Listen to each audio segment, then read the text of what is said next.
నమస్తే, నేను మీ Rajesh. CBI ED కేసులే కాదు, రానున్న రోజుల్లో ఎఫ్బిఐ కేసులు కూడా ఎదుర్కోవాల్సిన పరిస్థితి వచ్చింది. ఇప్పుడు అదానీ కేసు కొత్తగా మనం చూస్తున్నాం, అమెరికాలో నమోదైంది నిన్న. దాంట్లో జగన్మోహన్ రెడ్డి గారి ప్రస్తావన కూడా వచ్చింది. అసలు ఏం జరుగుతుంది, అది ఎఫ్బిఐ కేసులు ఏంటి, మన రాష్ట్రానికి మాజీ ముఖ్యమంత్రిగా చేసిన జగన్మోహన్ రెడ్డి అసలు ఏం ఘనత అయింది, ఇవన్నీ మనం తెలుసుకునే ముందు మనతో పాటు ఉన్నారు దుర్గా కుమార్ గారు, సీనియర్ జర్నలిస్ట్. ఆయన అడిగి పూర్తి వివరాలు తెలుసుకుందాం. నమస్తే దుర్గా కుమార్ గారు. నమస్కారం రాజేష్ గారు, మన వీక్షకులు కూడా నమస్కారం. సార్, చూస్తున్నాం మనం కొత్తగా అదానీ కేసులో జగన్ గారి పేరు ప్రస్తావన. అసలు ఏంది, ఎట్టుపోతుంది అసలు మన రాష్ట్రానికి పట్టిన దౌర్భాగ్యం ఏంటి? అసలు దౌర్భాగ్యం ఏంటి సార్? కీర్తి విదేశాలకు ఎగబాకితే దౌర్భాగ్యం ఎందుకు అనుకుంటారు? Federal bureau of investigation New York, CBI పనికిరాలా, ఈడీ పనికిరాలా? న్యూయార్క్లోని eastern grand jury and America stock exchange లాంటి కమిషన్ లాంటి పెద్ద అంతర్జాతీయ సంస్థల దృష్టిలోకి వెళ్ళటం అంటే ఇది దుస్థితి అనే మాట మీరు ఎందుకంటారు? పుష్ప సినిమాలో కనుక నేషనల్ అనుకుంటారా, ఇది ఇంటర్నేషనల్ అన్నట్టుగా. అదేలేండి, భారతదేశం పేరు లేకపోతే ఆంధ్రప్రదేశ్ పేరు అక్కడ చేరుకోవడం అనేది చాలా గొప్ప విషయం. అవును, ఆంధ్రప్రదేశ్ అంటే అక్కడి నుంచి అదాని సేకరించిన మెయిన్గా ప్రధానమైనటువంటి నిధులు ఈయనకి ముడుపుల రూపంలో అందినాయి అనేది ఫెడరల్ బ్యూరో ఆఫ్ ఇన్వెస్టిగేషన్లో తేలింది. మన దేశంలో లాగా ఉండదండి, అక్కడ విచారణలు చాలా తీవ్రంగా ఉంటాయి, సునిశ్చితంగా ఉంటాయి. అంటే ఒక రకంగా ఫొరెన్సిక్ ఇన్వెస్టిగేషన్ అని చెప్పాలి ఇది. అక్కడి నుంచి 2,000 కోట్ల రూపాయల పైన బాండ్లు, షేర్ల రూపంలో ఇక్కడ సోలార్ ఎనర్జీ పెడుతున్నామని చెప్పి వాళ్ళని తప్పుదోవ పట్టించి నిధులు సేకరించాడని ఆయన మీద అభియోగం వచ్చింది.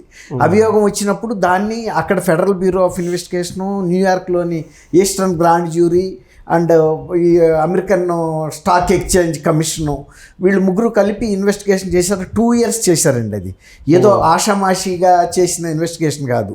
అసలు ఇక్కడ నుంచి ఎంత నిధులు వెళ్ళినాయి, ఎట్లా వెళ్ళినాయి, అసలు ఏ రూపంలో వెళ్ళినాయి, అతను ఏ రకమైనటువంటి ప్రొజెక్షన్ ఇచ్చాడు. ఇక్కడ ఇంకోటి ఏంటంటే, అమెరికాలో చట్టాలు ఫారిన్ యాక్ట్స్ అంటే ఇతర దేశాల్లో వాళ్ళ పౌరులు ఫ్రాడ్ చేసినా కూడా ఇన్వెస్టిగేట్ చేసే పవర్ అమెరికా దేశానికి ఉందండి.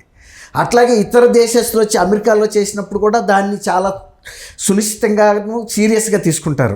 ఇప్పుడు అదే జరిగింది.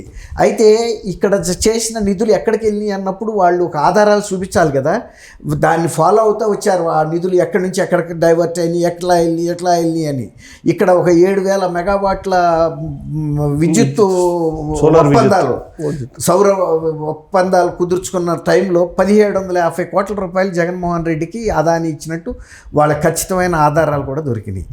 కాబట్టి ఇప్పుడు పూర్వాపరాలు లేకుండా ఒక చిన్న బిట్టుగా అమెరికా కోర్టుల్లో ప్రజెంట్ చేస్తే ఆ కేసులు నిలబడవు, వాటికి అసలు శాంటిటీ ఉండదు, ఆ కాగ్నిజెన్స్ తీసుకోరు.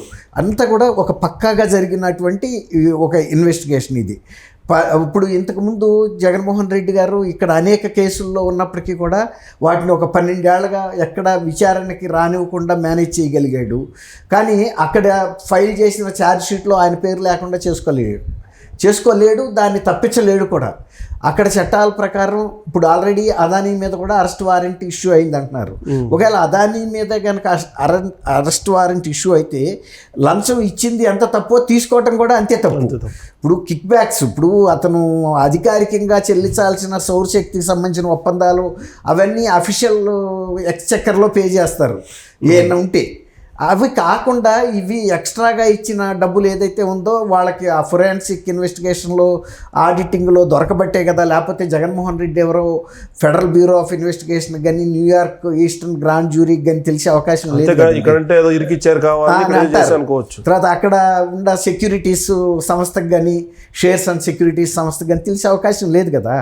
ఇప్పుడు ఇంకోటి ఏంటంటే, నిన్న రాహుల్ గాంధీ గారు కూడా ఒక మాట చెప్పాడు, ఇవి అదానీ లీలలు కొన్ని 3-4 రాష్ట్రాల్లో జరిగినాయి, ఆయా రాష్ట్ర ప్రభుత్వాలు కూడా స్పందించాలి, ఆ రాష్ట్ర ప్రభుత్వాల దర్యాప్తు సంస్థలు కూడా దర్యాప్తు చేయాలి, ఇమీడియట్గా అదానీని కూడా అరెస్ట్ చేయాలి అన్నాడు. అయితే ఏంటంటే, ఇప్పుడు తమిళనాడులోను, ఒరిస్సాలోను, మరీ మెయిన్గా ఆంధ్రప్రదేశ్లో అదానీ హవా బాగా నడుస్తుంది. అదానీకి ఇది ఒక ప్రధాన కేంద్రంగా తయారైంది.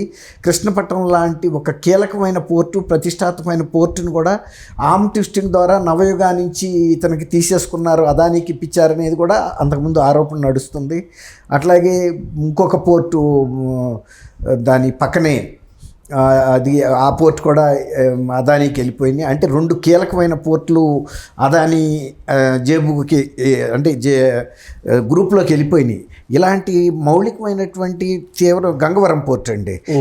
అయితే ఏంటంటే నేను చెప్పేది, ఇలాంటి కీలకమైన వ్యాపార సంస్థలు వ్యవస్థలు గుత్తాధిపత్యం చేతిలోకి వెళ్తే రేపు రాబోయే రోజుల్లో ఇప్పుడు ప్రైవేట్ కంపెనీలు ఆర్మ్ ట్విస్టింగ్ చేశారు, రేపు ప్రభుత్వాలని ఇతర పెద్ద పెద్ద పారిశ్రామికవేత్తలు కూడా ఆర్మ్ ట్విస్టింగ్ చేయగలరు.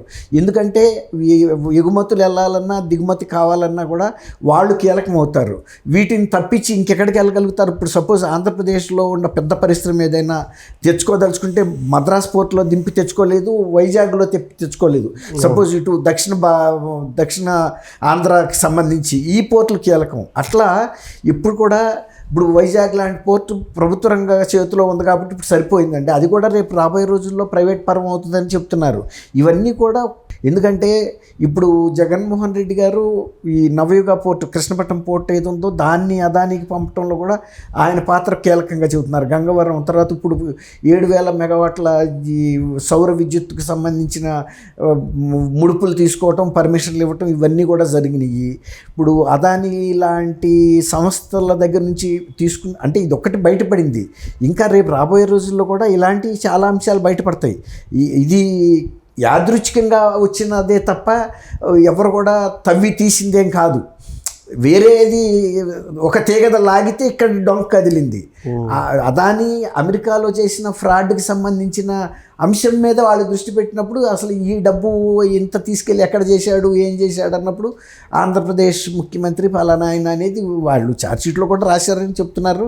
ఇప్పుడు రేపు grand jury court New York eastern grand జ్యూరీలో విచారణకు వచ్చినప్పుడు డైరెక్షన్ ఇచ్చిన ప్రకారం నడవాల్సిందే. అప్పుడు సపోజ్ అదానీకి కనుక అరెస్ట్ వారెంట్ ఇష్యూ అయితే జగన్మోహన్ రెడ్డికి అవుతుంది. జగన్మోహన్ రెడ్డికి అరెస్ట్ వారెంట్ ఇచ్చినప్పుడు ఇక్కడలాగా కొన్ని 7,000 సార్లు 3,000 సార్లు వాయిదాలు పడితే తప్పించుకునే పరిస్థితి అక్కడ ఉండదండి. ఈ అమెరికన్ ప్రెసిడెంట్ అయినా సరే కోర్టుల ముందు వచ్చి హాజరు కావాల్సిందే. అక్కడ చట్టాలు వేరు. అదైతే తీవ్రమైన అంశంగానే మనం పరిగణించాలి. రైట్. మరి దీని ప్రకారం చూసుకుంటే ఇప్పుడు జగన్మోహన్ రెడ్డి గారి కేసులు, సిబిఐ కేసులు కూడా మరి తీవ్రత పెంచాలి. మరి ఎఫ్బిఐ వరకు వెళ్ళిందంటే కనుక ఇక్కడ ఈడీ సిబిఐ కూడా దీనిపై దృష్టి సారించాల్సిన పరిస్థితి. ఎందుకంటే భారతదేశానికే ఒక అవమానకరమైన ఇది ఎఫ్బిఐలో నమోదైందంటే కేసు. మరి సిబిఐ ఈడీ కూడా మరి స్పీడ్ పెంచి ఇక్కడ కూడా కేసులు లేకపోతే బెయిల్ క్యాన్సిల్ చేయడం ఏదో ఒకటి చేయాలి. ఇప్పుడు ఆల్రెడీ మీరు అన్నట్టు బెయిల్ క్యాన్సిల్ అంశం ఇంతకుముందు గౌరవ సుప్రీంకోర్టు ధర్మాసనం ముందుకు వచ్చింది. అయితే నాట్ బిఫోర్ మీ అని ఆ గౌరవ జడ్జి గారు చెప్పడం వలన వాయిదా పడిందే తప్ప దాన్నేమి మర్చిపోరు కదండి.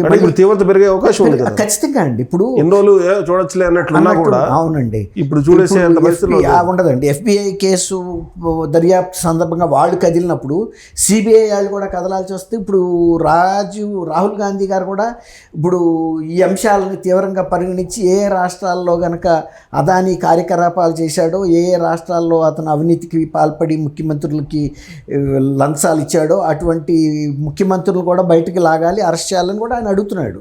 ఇప్పుడు అలాంటప్పుడు మీరు అన్నట్టు ఎఫ్బిఐ లాంటి సంస్థ దర్యాప్తుని ముమ్మరం చేసినప్పుడు అది లేటెస్ట్ కేసు.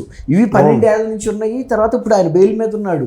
బెయిల్ ఇప్పుడు రేపు గౌరవ సర్వోన్నత న్యాయస్థానం కనుక అక్షింతలేసే అవకాశం ఉంది సిబిఐకి. మీరు ఇన్ని సంవత్సరాల నుంచి కేసుని ఎందుకు విచారణకు రానివ్వకుండా చేస్తున్నారు? రెండోది ఏంటంటే ఆయన బెయిల్ మీద ఉన్నప్పుడు బెయిల్ రద్దు చేయమని ఇంత లేటుగా మీరు ఎందుకు స్పందించారని అడిగితే సిబిఐ కూడా సరైన సమాధానం చెప్పలేని పరిస్థితి. కాబట్టి బెయిల్ కనుక రద్దయింది అనుకోండి, ఆటోమేటిక్గా ఆయన్ని జైల్లో పెడితే ఒక్కోసారి ఏం జరుగుతుందంటే ఇప్పుడు సిబిఐ హైదరాబాద్ కోర్టులో ఉంది. అది ఇట్లా కాకుండా ఇన్ని కేసులు ఉన్నాయి కాబట్టి ఒక్క కేసున్న జైలు వెళ్తే బెంగళూరులో ఒక డిజిగ్నేటెడ్ కోర్టుని సెంట్రల్ జైలు లోపల పెట్టి ఆమెను విచారించి శిక్ష ఇచ్చారు. అవును. ఈయన మీద చాలా కేసెస్ ఉన్నాయి. ఇప్పుడు రెగ్యులర్ సిబిఐ హైదరాబాద్ కోర్టు ఎప్పటికీ విచారణ చేయాలి, అసలు అనేక మంది జడ్జీలు మారిపోతున్నారు ఆ కేసు అర్థం చేసుకునేటప్పటికే. తర్వాత అనేక పిటిషన్లు వేశారు, క్వాష్ పిటిషన్స్, దాదాపు 130 పైన క్వాష్ పిటిషన్స్ వేస్తూ కాలయాపన చేస్తున్నారు. కాబట్టి మీరు అన్నట్టు special designated court, fast track కోర్టును కనుక ఆయన అరెస్ట్ అయిన తర్వాత ఎక్కడైతే జైల్లో ఉంటాడో అక్కడే కనుక పెడితే వీటి వరుసగా విచారణ జరుగుతాయి. వాటికి సంబంధించిన దోషో నిర్దోషో తేలిపోద్ది. ఏదో ఒకటి తేలాలి కదండి, ఇప్పుడు తేల్చాలి.